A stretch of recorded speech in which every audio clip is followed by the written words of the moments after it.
Hi everyone, welcome and thank you so much for coming here and checking out my video today. My name is Tanny. I'm an independent author and somebody who just really loves great stories. So on this channel I talk about writing, books I've enjoyed, and lessons I've learned on my publishing journey. Today I thought I'd hop on the bandwagon and do the mid-year book freakout tag. I did this last year and it was a lot of fun, so I'm going to go ahead and do it this year. So we'll just dive into the questions straight away. Question 1 is, what is the best book that you've read in 2023 so far?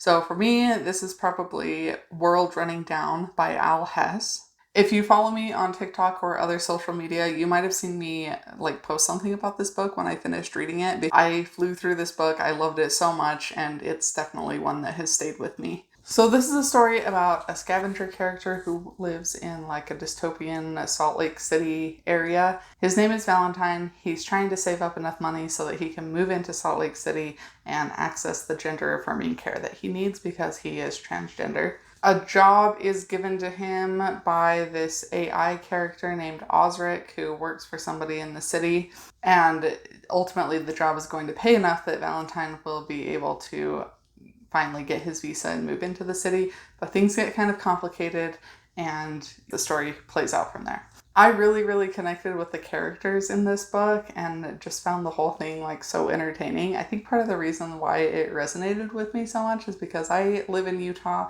I'm very familiar with Salt Lake City. I have family that lives in that area. I go there frequently. And if you know anything about Utah, you know that it's full of Mormons. And I was born and raised Mormon. I am not Mormon anymore. I have a lot of baggage from that still, but I thought that the book did a really good job of incorporating those things into the story in a way that was not offensive, but also was just open and honest about maybe some of the problems with Mormonism and how that might impact the setting and the characters. There were so many little jokes that were kind of just little references to things that are very Utah specific or Mormon specific.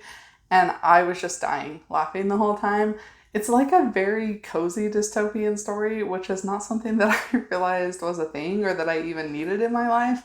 But it was so beautiful and wholesome and I absolutely loved it. It's a nice quick read. I finished it in 2 days. I just could not put it down. So definitely check this one out if you're looking for something to read. It's one of my favorite things that I've read, not just this year, but ever. The next question is, what's the best sequel you've read so far this year? So for me, this was definitely Fury Song by Rosaria Munda. This is book 3 in a trilogy. And this has been one of my new favorite fantasy series that I've picked up in the last couple of years. I absolutely love the characters and their the way their relationships developed in book 1. It's kind of like a Russian Revolution style story, but with dragons. And so you get to kind of see both sides of the revolution and both sides of this conflict and how things are just complicated. It's not so black and white. There's not really any good guys or bad guys. I think all 3 books in this series have made me cry at this point. Book 3 definitely made me cry the most. So, we love that. Next question is a new release that you haven't read yet, but you want to. So for me, this is Of Nights and Books and Falling in Love. Look at this cover. It's absolutely just beautiful, and the story sounds really cute and awesome. I did actually get an ARC copy of this, and I still haven't read it yet, so I will get to that very soon, hopefully. Question 4 is, what is your most anticipated release for the second half of the year?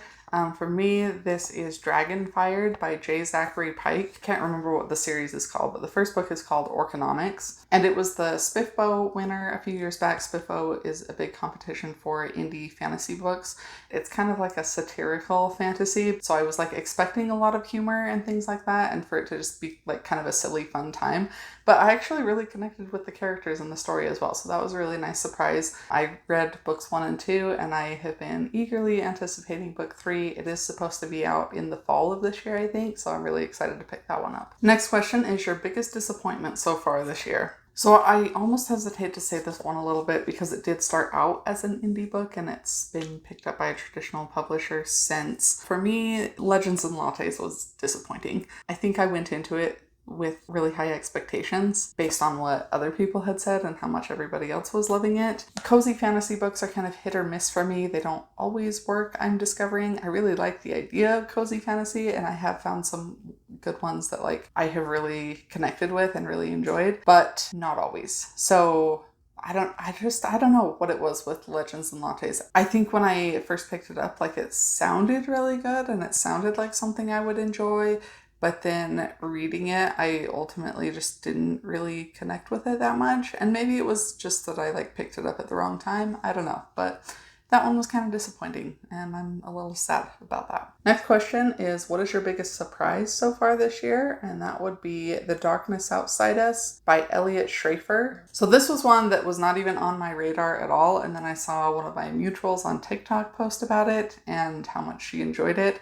And it sounded really interesting, like the premise. It's these two guys and they're like from opposite sides of a conflict and they end up on a ship together and their job is like to keep the ship running and everything, but they're the only two people on the ship. And initially they like don't have any contact with each other, but then eventually they do start to connect a little bit and they realize that like something weird is going on the ship. And so yeah, just like the mystery of it. And there is like a little bit of a romantic subplot between them, but really like the focus of the story I feel like is on the mystery element and kind of just trying to figure out what's going on this ship. There were a lot of really cool twists and turns that I wasn't expecting. This is another one that I got through really fast because I just had to know what was going to happen next. But then it also resonated with me on like a really emotional level too. Like I felt really attached to the characters and just the story and the situation they were in. So yeah, I guess like just for a book that was not on my radar at all and then to like have such a big impact on me, that was really cool. And I was very surprised by that and I really enjoyed it. All right, next question is, who is your favorite new author? And it can be like a debut author or somebody who's new to you. So this is an author who is new to me.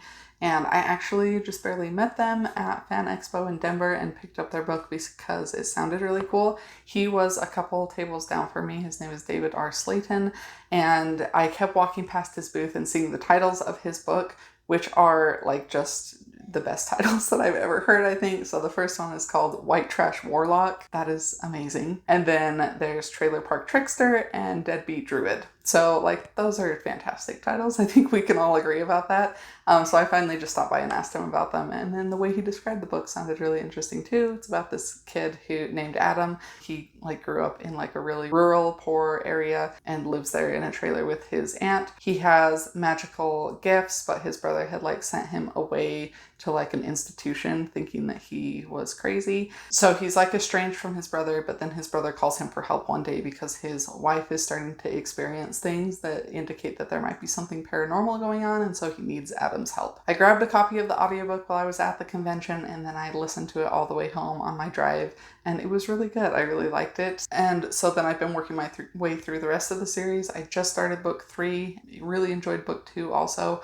It's a really fun series. The books are pretty short and quick to get through. And the characters are all really interesting and like the magic system and the world building is really cool too. So definitely check those out if they sound fun. Next question is my new favorite character. I had a hard time with this one, but I did really like the character Ella Harker in Small Miracles by Olivia Atwater. So Small Miracles was the winner of Spiffboat 8, which was the round of the competition that my book was a finalist in, and this was the book that won. I'm still trying to work my way through all of the finalists from my year, but this is one that I did read and I really enjoyed it. I think it, absolutely deserved to win. Ella Harker is like the teenage character in the story, and I think it's really hard sometimes for authors to write teenage characters well and in a way that feels authentic, I guess, but Ella Harker did feel very authentic. She was just a really interesting character and absolutely lovable, even though she was doing things that were maybe not so great sometimes, but I really loved her and really connected with her. And just felt like bad for her. Like I just wanted somebody to like give her the life that she deserved, I guess. And that is actually an example of a cozy fantasy book that did work for me. So definitely pick that one up. All right, next question is, what book made you cry this year? So that would be Fury Song by Rosaria Munda. I think I started crying halfway through and cried on and off throughout the rest of the story. So since that's book 3 in the series, I won't say much more about that. There were many sad tears. There were some happy tears. It was a lot of crying. It was an emotional journey. Still would highly recommend the story though.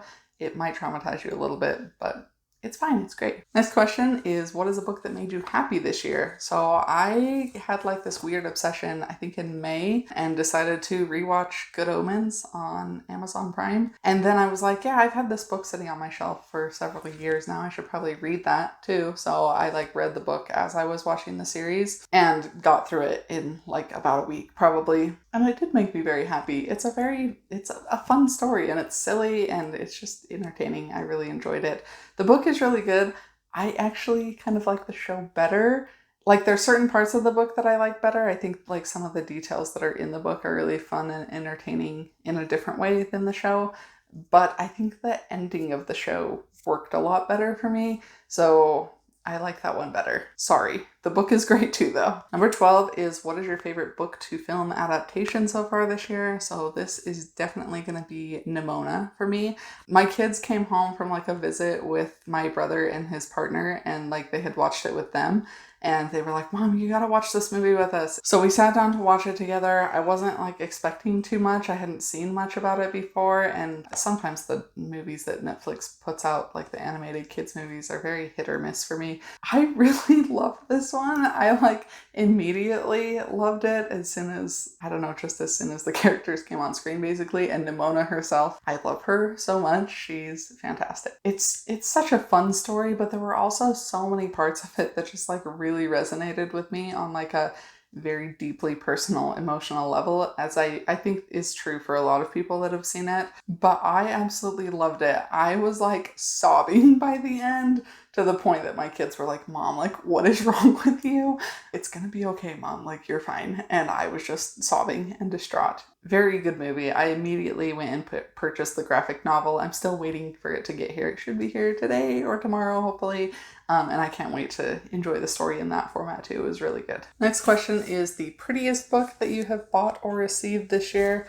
I really, really love this one. Like the cover of it especially, I just think is absolutely gorgeous. And then I also really love like some of the interior formatting. Like that's really cool too. I have seen some like absolutely stunning special editions of this, and I'm like a little bit jealous that I didn't get one of those because they're gorgeous. I love this book. This is another one of my favorite reads so far this year. And if I had to pick like another favorite character, it would definitely be Amina. I really loved her character. And final question, what book do you need to read by the end of the year? So this one I definitely want to read by the end of the year, Debunked by Dido Abbott. Dido Abbott is another author that I met at Fan Expo in Denver, but I had actually met him previously in Salt Lake when he was at a convention there and I was just attending. And he was like super nice and gave me some really great ideas and advice about like doing in-person events, and was part of the reason why I started doing in-person events. I haven't read his book yet. The more I hear about it and the more I see it, I'm like, oh my gosh, I just need to read it. So I did finally get a copy for myself, and it's like high up on my priority TBR list. So I hopefully will be getting to that one soon, definitely before the end of the year, and I'm really looking forward to reading that. That's all I have for you guys today. If you want to participate in this tag, and you know, if you want to do it late like I did, that's fine. I will leave the questions down below if you want to try it out for yourself, or if you just want to see what the questions are. Please check out some of these books if they sounded interesting to you, especially the indie books. I will try to leave a list of those as well so you know which ones are indie books. Thank you guys so much for watching. I hope you have a fantastic week, and I will see you next time. Bye.